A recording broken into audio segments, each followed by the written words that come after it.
Such love we feel in here. Yeah.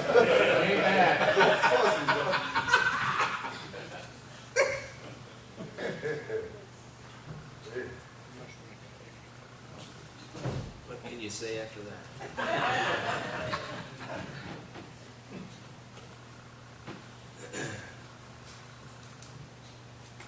I don't know. I went through a bunch of these sermons last night. I said, well, I'll pick one when I get up there. It doesn't make any difference. You know, this guy said, I prayed over this. I just pick one. Amen. Because y'all need whatever I got to say.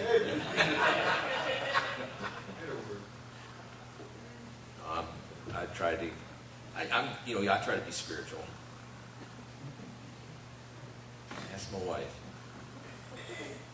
She'll tell you I try.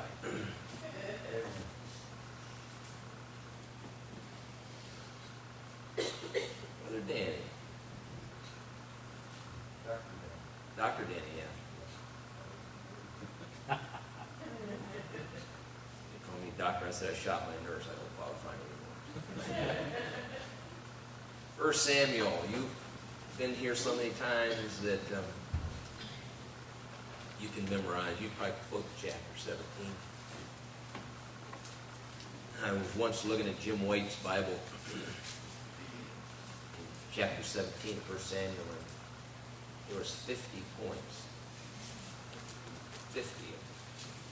1, 2, 3, 4. I said, Jim, how in the world do you preach 50 points? He said, I don't. I just grab 2 or 3 or 4 as I go through. But you know, when you're in meetings like that, I don't know, I'm not evangelist in meetings like that, you get a message and then some guy preaches, you go, wow, I didn't see that. So you write that down. Yeah, another guy, you get somewhere else and they go, wow, I didn't see that. By the time you get done, you got 50 points. Yeah. And so I have 50 to start with. You know, Dr. Noe, God bless his heart, what a dear soul he was. He was up preaching a meeting for his son-in-law years ago up my way. And we were standing, you know, how preachers get around. We're standing up. I said, yeah, I said, I had a sermon this morning. 49 points. 7 main points, 7 points, each point. 49. He said, yeah. He said, before I learned how to preach, I used to have the same kind.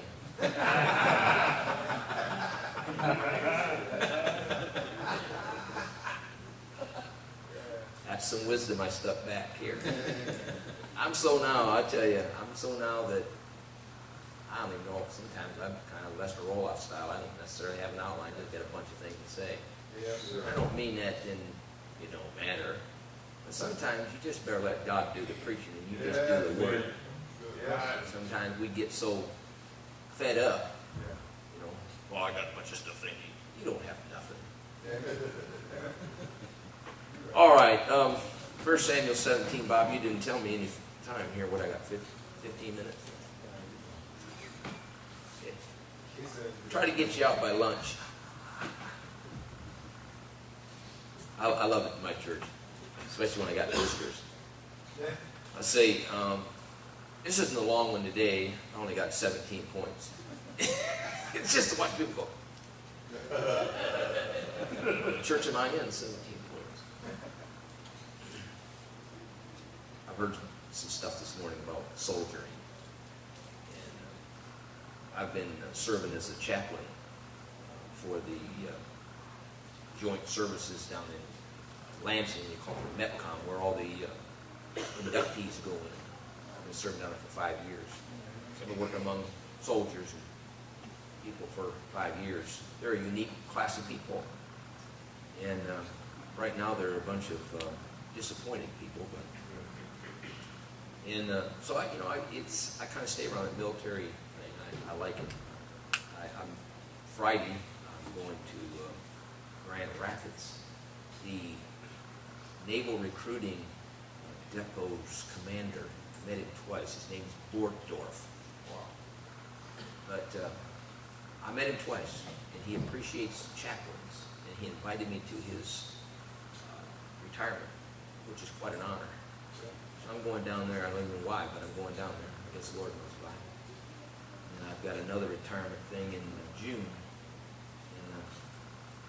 And I say what you want, but I'm just a military type of guy. I believe in fighting. I just believe in fighting.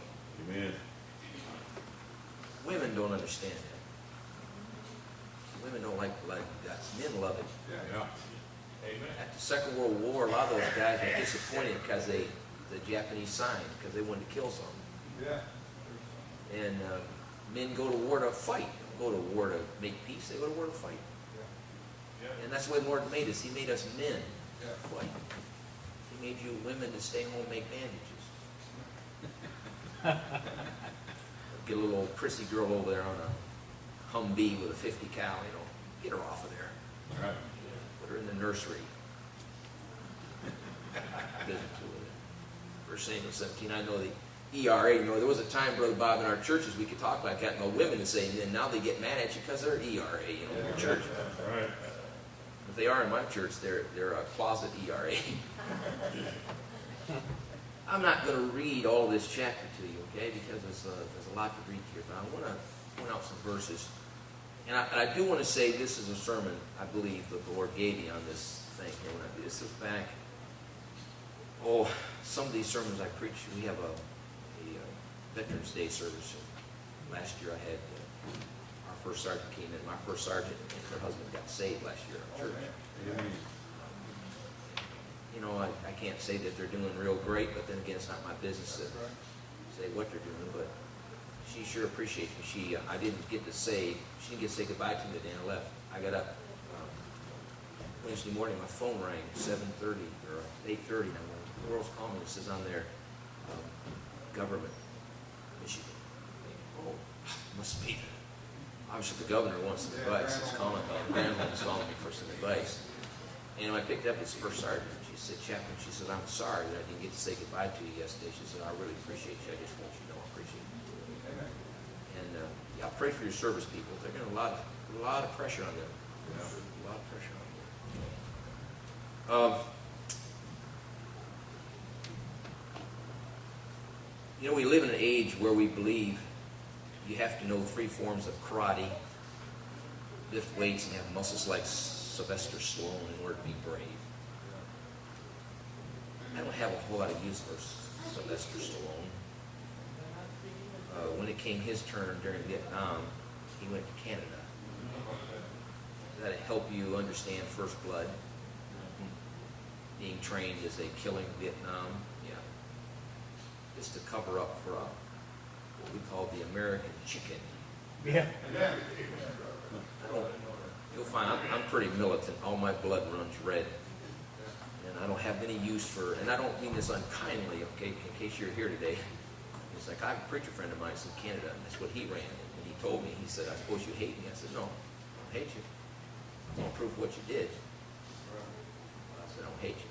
I don't hate him. I just don't prove what you did. If you were born with an American birth certificate, then you ought to be an American. If you're not, go get a Korean one or something. Yeah, go to Kenya. Yeah, you'll get invited back to the White House. Bravery is not measured by the size of a man's muscles. It's not measured by the ability to kick somebody in the head. I think bravery is measured by what a man's willing to do for the Lord. Yeah. I know a lot of brave men who wouldn't carry a Bible downtown anywhere. I love to carry my Bible. I do. I carry it to the hospital. I mean, I get a big Bible, I carry it to the hospital. I like to go up the elevator with the priest. Yeah, oh yeah. I love that too. Watch him look at you. Yeah. I said it's a Bible. Yeah. I like to do that because I like to watch people look at you. They think there's something wrong with you. You walk in with the Bible. Now, if you walk in with a Playboy, they wouldn't pay attention. But you walk in with a Bible. Yeah.